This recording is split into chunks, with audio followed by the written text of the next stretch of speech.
as Christians in opposing evil done by our government or in reducing the amount of evil done by the government? Isn't the question how much evil we will engage in to reduce greater evil by the government? Is the decision of how much evil we engage in personal to each of us based on our own understanding? Yes. One short answer, I think I'm answering this right. In reducing the evil of government. So our role is specifically to engage government, and we're going to get into more specific action steps. I don't want to say that because you're going to assume it's different than what I'm going to go over. We're going to get into how you can think about action steps in the next webinar. But this does say that what we have to do is go for an actual response out in the world, out in the government, to hold it accountable. And it will be personal, but it should also be done communally. Now, I don't necessarily mean that community action is the role, like the whole church should try and unite around it, because generally speaking, that makes a totally different statement. That makes a statement of kingdom ethics that I think is a bit dangerous. But that doesn't mean we shouldn't. I just think we should be really cautious about it. But I do think we should, before we engage government, talk to our fellow Christians around this, especially those who disagree with us, so that when we're responding to the evil of government, that we think government is doing something wrong. That when we respond, we're doing so recognizing why other people might disagree, so that we can respond well, for one, and so that we can look at the log in our own eye. Like, make sure that what we're seeing is as accurate as we can. There's no way to get it perfect because government is going to do evil. But there is a way that we can look at how other people are seeing it in such a way that we can hopefully see more of what's possible. And at bare minimum, like if all you get from this is to stop immediately hating people who disagree with you in politics, I would count it as a win. Because if you're a leader in the church, which many of you are, you've seen how many Christians, I mean, they would never use the word because they're good Christians, but they basically hate their political rivals. And at bare minimum, if all you get from this is the recognition that we are making too many assumptions about how people are seeing evil in the world, then that's a benefit. That itself is a benefit. Okay, so Brian asks the question, but doesn't all of this discussion of how much evil we were willing to put up with inherently put us in a power over posture? Isn't engaging the government a matter of mobilizing our power to try to coerce the government to do what we think is right? So coercion requires a threat of violence, right? So this is not coercion. Engaging is not necessarily coercion. It is leveraging the response of the community. But I do think we need to be wise about what that looks like and real careful about what the outcome is. Let me put it this way. When it comes to this conversation of our political involvement, too many of us basically look at the government and say, if it isn't exactly the way I want it, it's wrong. But then we also say, we want participation of a larger community in government. I mean, one of the things that I'm always shocked by is the way that people who are Christians who want to hold the government accountable also want people to vote. And then they get mad if they didn't get the election result they wanted. Like, they asked real living people to put their opinions out there. And when it turns out the opinions of those real living people weren't what they wanted, they get upset. One of the things we have to recognize is that if we're going to get on the same page with the community and say we have to hold government accountable and walk with people, even people who don't disagree with us in doing that, it's totally personal, recognizing that non-Christians around me won't necessarily have the same idea of what government should be. So when I go to hold the government accountable, if part of my belief is that the best way we do that is through some sort of democratic process, I have to be willing to say that that is a value in and of itself. It would be really interesting, let me put it in this way, it would be really interesting if Christians started responding differently to political losses, recognizing that they affirmed a particular process when they joined it. Now, this is going to come up in the next webinar, so I'm going to tread here lightly, but in order for this to not be power over, we must have systems of government which allow our participation in right? Where other people also, I mean, this is why we have a more democratic government, why I would affirm that it's one of the best versions of it would be a democratic republic, but I'm willing to concede that I don't have the ultimate answer there. But in doing so, we're not doing power over, but at the same time, we're releasing the finality of our opinion. Meaning, Christians, if you go out and vote and you affirm, like, let's put it this way, when you get into a church, everyone gets together. No, I'm not going to use the church model. Let's just say that your community is 25 people, and all 25 of you walk into a room, and you all agree, shaking hands, saying, here's what we're going to do. We're going to vote, and we're going to use a simple majority wins here. Everyone good with that? Great. So we're going to vote on who's going to lead our group of 25 people. And the end result is 15 people voted for one person and 10 voted for the other. And now the 10 are really upset because their person didn't win. But you agreed from the beginning that whoever got the most was going to win. How about in the same scenario where someone comes in there and out of those 25, one person walks off and says, you know what? I find this system of choosing a leader to be too evil. Like this whole system is a problem. And you guys are in a cycle of violence that isn't going to get any better. So I'm out. So now we have 14 wins over here and 10 over here and one person on the outside. Now I'm not arguing for not voting in a government election. That would not be my argument. But I am arguing that that person on the outside is at least looking at them and saying, you all agreed that whoever gets the most should win. And you'd never be upset if it was your guy or girl.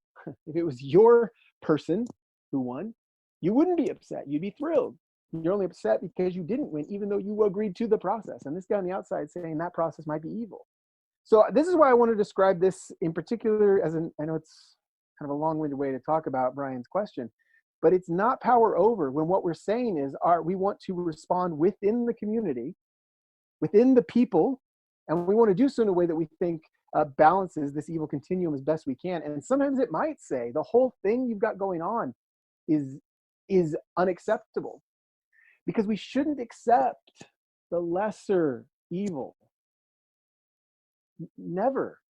We are the people following the way of Christ. The lesser evil should not be the thing we're shooting for. We should be shooting for the least evil. When we look at these continuums together of the natural evil and the government evil, stop siding with your party. I don't care what party it is. Don't just assume that the party position is less evil or is the least evil. Even if you're right that it's a lesser evil, it might not be the least evil. And we as Christians need to be looking at those continuums, not our identity. I am concerned that the ideology justifying morality theory has real influence in, like, it's a real problem. But I would go and argue that the ideology that should justify our morality is our Christian ideology. And I think most people in the church find their identity more on the Nolan chart than they do on the cross. And I think if we found our identity primarily on the cross, then we would look to those conversations of the natural evil and the political evil very differently. And we would not look for the answers of our political parties. We would not find our primary identity within that, but be able to speak to one another, recognizing that we may have differences, but that we have a commonality, a touchstone on Christ here to stand on when we make political conversations a reality in our world. I think that the most important thing we can do coming out of this when we look at each other is to call each other to that. If you want to take action with people who disagree with you and you want to start a political conversation within your church, and this again is touching a bit on the next webinar, but if you want to start the political conversation in your church, make sure the first thing you're trying to do is get people aligned with Christ, not your political ideas. In fact, I would argue that the biggest problem we've got around this, the biggest one, even bigger than the other ones I probably said were the biggest ones, is that we are oftentimes more interested in evangelizing for our parties or our political positions, at least, than we are for actually convincing people to faithfully follow Jesus. I have seen in our churches people who are far more interested in their church being mobilized for political ideas than mobilized for following Christ faithfully. Now, I'm not arguing that following Christ faithfully means they shouldn't be mobilized for political ideas. But what I am saying is that their energy is primarily toward convincing people of political ideology, and way before or beyond any kind of imagery of submitting to Christ. And I don't think we're going to do this right if we do it in that way. I think as soon as we accept that that the political ideologies of our Nolan chart are the end all be all of our conversations, then we've lost. We've given up the authority that actually that is outside of this political cycle. Christianity is at its heart a political party. It is the statement that Jesus Christ is Lord. That is a political statement.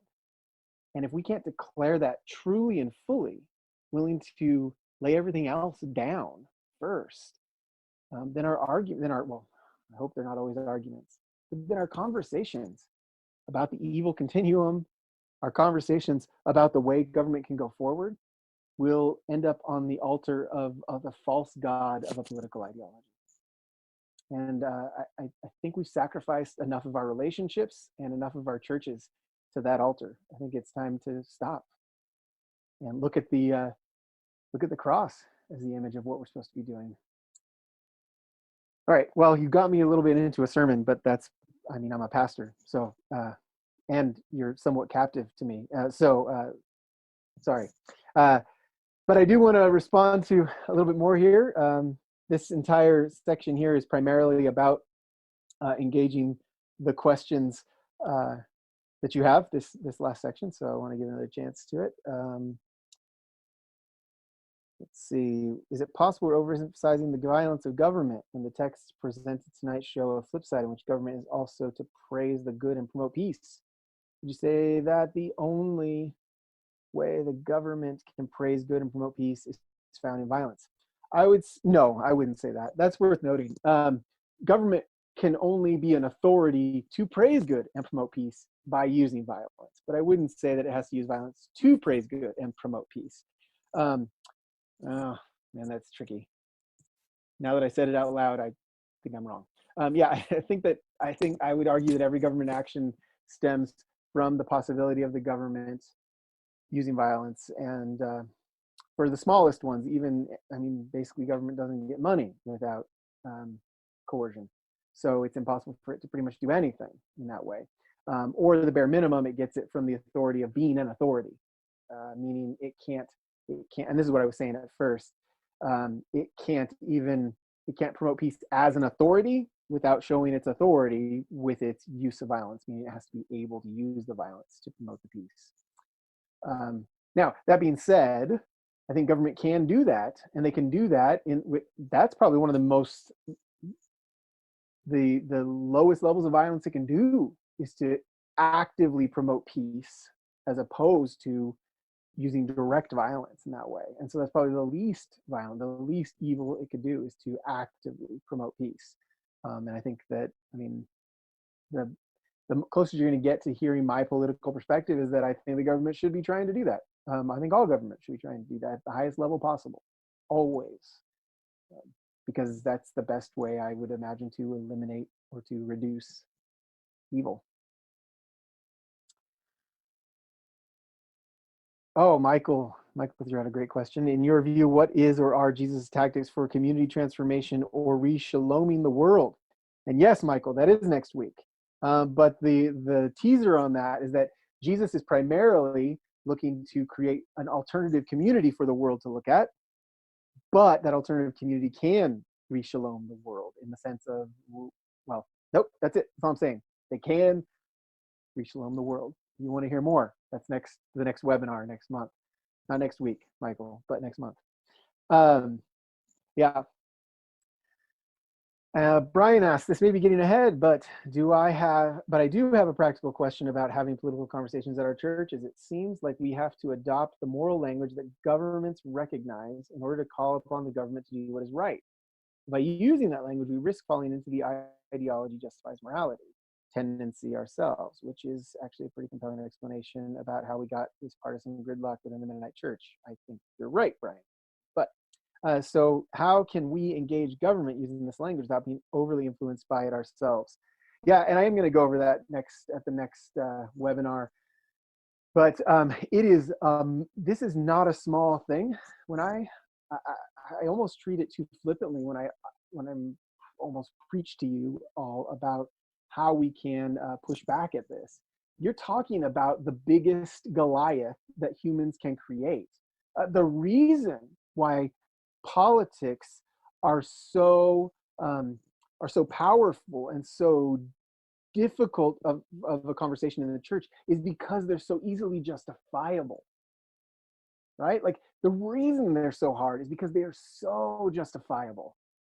Our political identities are so easily justified by using particular language within the political world, as well as is kind of baptizing it with our Christian language.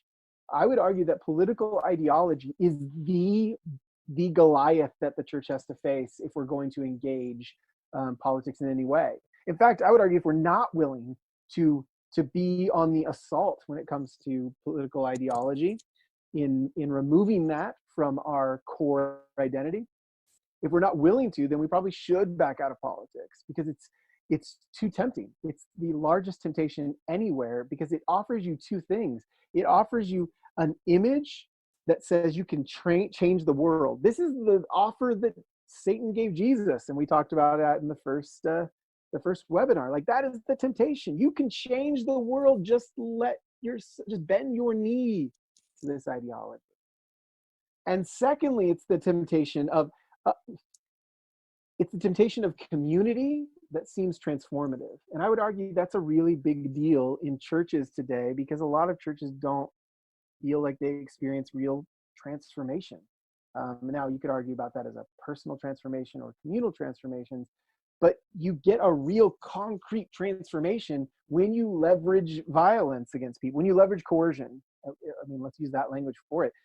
When you leverage coercion against people, you get immediate results, and you can create real good with it. Like, I mean, I'm just not going to argue that against that. And I talked about that in the first webinar. We can create real good by leveraging the government. And so when you can create real good and you can find a tribe that is like-minded, that doesn't want to fight you, that's a massive temptation.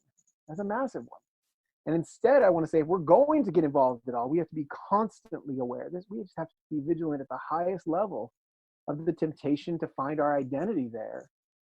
And I would just say that's it. That's the biggest issue in that specific area, is the temptation of what political ideology offers. Is like it's the image of the accuser with Jesus. Is, I'm going to give this all to you, and it can be given, but at what cost? And so yeah, I'd argue if we're going to step into that realm at all, it must be done with constant vigilance and awareness. So I actually, if any specific church were to say, Scott, what can we do? Like right here in our church, not just as a general rule to everyone, but like if they invited me, let's say, Brian, you invited me right over to wherever your church is. I'm not sure where you're at. Maybe you're Ohio. Okay, I'll just assume that. You invite me right in there, and I walk in the door, and you say, okay, Scott, how do we do it right here? I'd say, first off, start praying that you don't fall into the temptation to feel like you're right.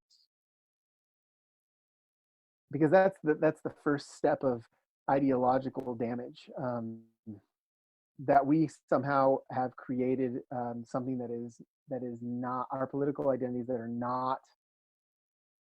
have no evil in them, that our political identities are the righteous ones, that our political identities are it's just so prevalent at all times.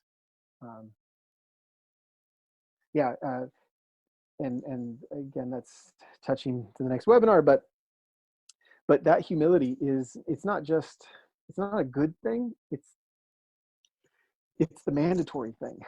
The actual humility to say every good thing we've done politically also included evil, and to say that truly and admit it. See, I have a sticker in my car. I know we need to wrap up, but I have a sticker in my car, and for many people, it's a very confusing sticker. Because if they've spent enough time talking to me about politics, it looks to be different than they would expect. I've got an I voted sticker on next to the radio on my car. got the little stars and stripes on it. And yeah, it says I voted, and it's worn out now. It's been there for quite a while. And I think people see that as like they want to find out, well, who did you vote for? And like, what are you saying with it? Is it I'm a winner, or is it like I'm part of the resistance, or is it like I voted in a local election for teachers' pay? Like that was a big issue here. It's a really big deal in our local community. Like I voted on this issue, or I voted on that issue. What are you trying to say with it? And what I'm trying to say is I need to remember that I was probably wrong. Like for me, I look at that, and that sticker is a reminder to repent. It's a reminder to say, like, I participated in something that there's no way I didn't create more evil in it. Now, I could have, if I'm lucky, and if I did my due diligence, and if I participated in the way I'm calling out here, I participated in reducing the evil of the world because our government allows us to participate in that way, and we can hold them accountable. But I might not have. And even if I did, I still participated in the type of evil that I think God is going to that God calls us to something further in, and the kingdom of God is not found in it. And so it's a statement of repentance. It's a statement for myself to remember not to find my identity in it. So if you ever happen to get into my car with me, you can have a good conversation about the I voted sticker that's sitting there. But yeah, that matters to me, and I think that this is the question. Man, this area. Well, of course it is. I'm doing the webinar. This is the stuff of our modern church, and where we are most likely to bend the knee to government is not going to be, I don't think, in a particular type of persecution. It's going to be in a particular type of perceived righteousness of our particular moral government. And so we need to, particularly as Anabaptist Christians, stand and declare that that's never the case. Some governments are better than others, but no government is good.